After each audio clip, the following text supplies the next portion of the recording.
Hanging out right now with Christopher, real-life ghost hunter from the Spirit Chasers. Got our tools. We're going to chase some ghosts. Yeah? Yes. That's coming up in just a little bit. Don't go anywhere. I'm Greg Moore, editor of the Denver Post. Today joining me are Christopher Allen Brewer and James Manda. Brewer founded the Spirit Chasers in 2007, and we thought it would be fitting today on Halloween to engage them on this subject. Ghost hunting is one of the most popular themes in television today. This morning, Craig Coffey with one Southern Colorado paranormal chaser whose team is receiving local and national attention for their findings, asking why such a passion for life after death. Hey, thanks a lot. Yes, we're back here once again at the Evergreen Cemetery, down below the chapel in the morgue, and here with ghost hunter. This is Christopher from the Spirit Chasers. Hi. Good morning. Good morning. Hello. And do you get freaked out by this at all? No, maybe like the first couple years into our investigations, Yeah. we were a little afraid, but you know, fear can contaminate an experience so much. Okay. So we just really try to put that to the side. Because it activates our flight or fight, mechanism. It's kind of like calling somebody and then hanging up on them. You know, you call out to them and then they come, and then you run off screaming and crying, and it's not very polite. Okay. Tell us briefly about Spirit Chasers.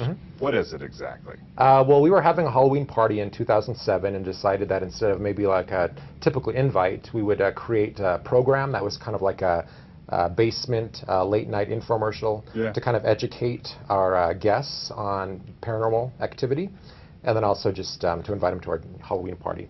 So we thought we'd film a show in a haunted park we live near, a 737. In Colorado Springs? Yeah, 737 had crashed in 1991 and left a kind of heavy psychic imprint there. Yes. So every time we've gotten strange lights, voices, all kinds of stuff. So we were going to take our guests there, but once we actually did research on the people, we thought that probably not as appropriate. You know, I'm a Native American, so we have tremendous respect for the dead and for places where there are dead. You know, we always hear about the Indian burial grounds. You know, don't be building anything on top of those. So that was the case. So we kept going back every year and kept releasing a new program every year due to its popularity. So here we are. And as a ghost hunter, tell us exactly what it is that you do. What are you looking for? We're looking for authentic contact. I'm Native American, so being a Oglala Sioux, I was prepared very early on for the concept of a spirit world and the possibility that our ancestors would return to impart, wisdom or warnings. So from very early on, for me, it was just easier to accept that. And why the use of a GoPro? What can this do? Well, we like that because it can take 10 pictures in 1 second. Okay. So sometimes in one of those frames, you'll get an oddity, so an unknown. So you might just pick something up. Oh, yes. Yeah, okay. And move pretty quick. And what's this meter you have right here? Yeah, this is a tri-field meter. The best tool you can use is your intuition. And it's a tool that, you don't have to be anything special. It's not a gift. It's something that's built in. But unfortunately, a lot of times we don't listen to that little voice that says, turn left. It's always the voice that's saying, maybe this isn't the best job for you. Maybe you're not the happiest with your mate, or you need to move. It's that voice we're always telling to shut up and pushing aside.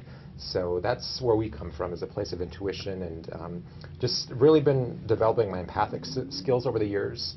We always talk about, I feel like someone's watching me. What is that? That's a sixth sense we use, all the time. Sure. So it's just an extension of that. So you have a camera, I read someplace, that takes, 10 frames a second or something like that? It's a GoPro. So you're trying to catch what? Like, well, they move really, really quick. So a lot of times, you might get like an anomaly in like one of those frames that's unexplained. Not a bug, not dust, not swamp gas, not, electricity. And you go in and you're kind of like a battery, you activate this stuff. Okay, I'm going to take your picture right now. Okay, hey, the Spirit Chasers, this is Christopher right now.